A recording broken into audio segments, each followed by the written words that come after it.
Hey y'all, welcome back to Mrozinski Family Homestead. Today we're doing a review on a mini chainsaw that we've received. The company emailed us to see if we would do a review for them, and we're greatly to do it. We're going to do the unboxing, and it's a 6-inch mini chainsaw, and here we go.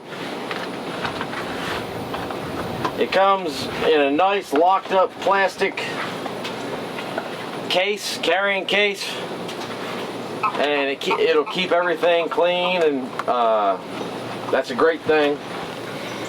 Alright, so we got a pair of gloves to wear when you're using it.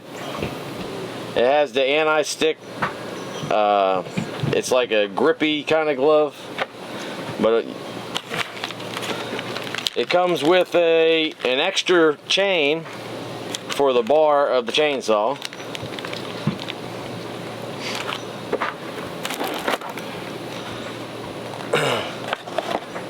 Here's the chainsaw.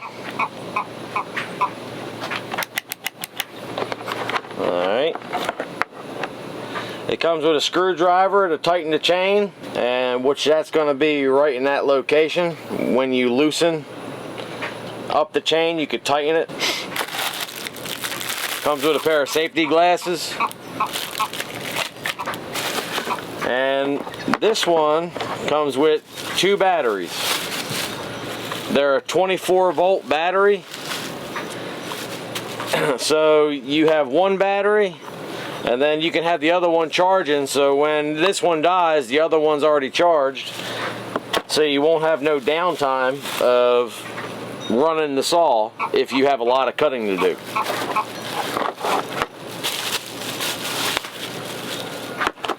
Alright, put that there.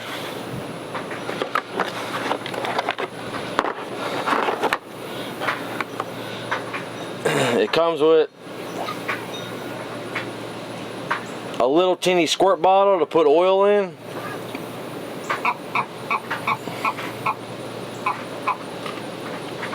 And here is the charger. 110 adapter. The batteries just have a plug on them. Somewhere, right there. It plugs in right here. And then it plugs into the wall. So that's a pretty nice design. And you pop the battery in, and voila. Now you have the safety switch here, so if you don't hit that safety switch in, it ain't gonna run. So you have to push that safety switch in with your thumb and hit the trigger. And then it also has a guard for any kind of kickback or anything. It ain't gonna get your arm.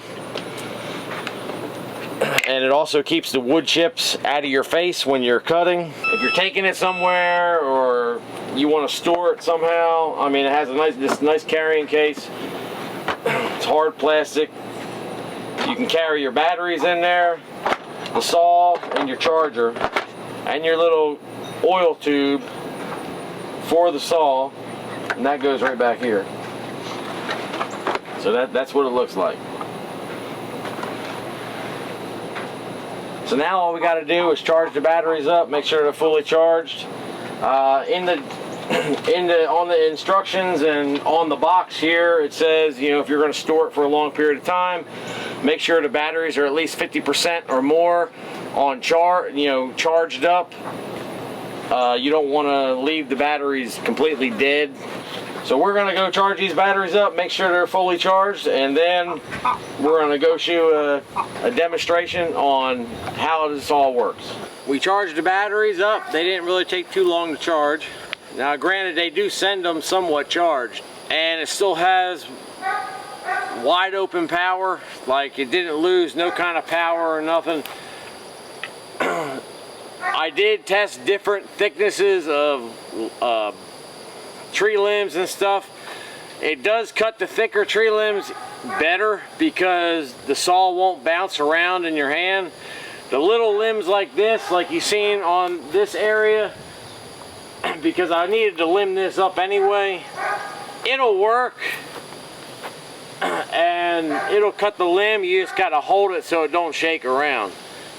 It works real well, as in just cutting dead limbs off of trees and also live limbs off the trees. It works real well.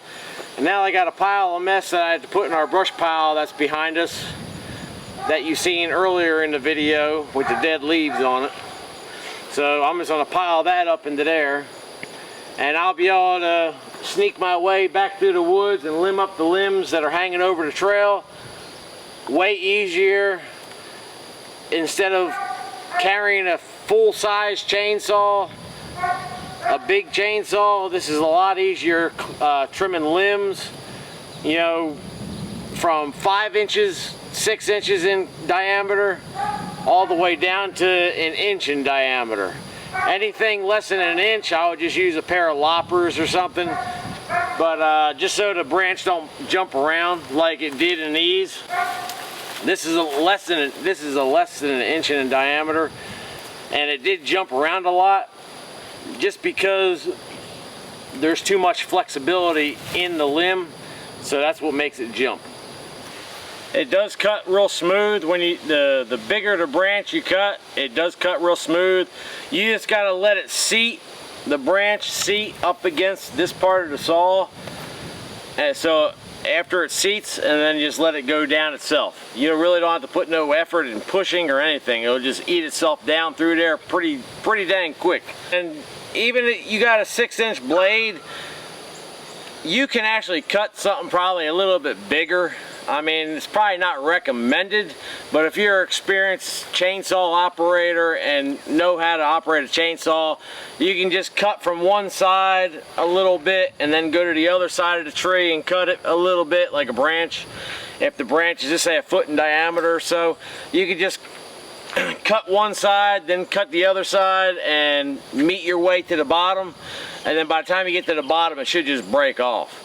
So I was gonna test that in a review, but I don't know if the kids want me to cut this limb off back here. Because they like the limb to climb on it. I think now there is a safety on it. You have to push the button before you actually pull the trigger. So basically, it's mainly meant for a right-hand person. You know, so the side of your thumb will push the button and you hit the trigger.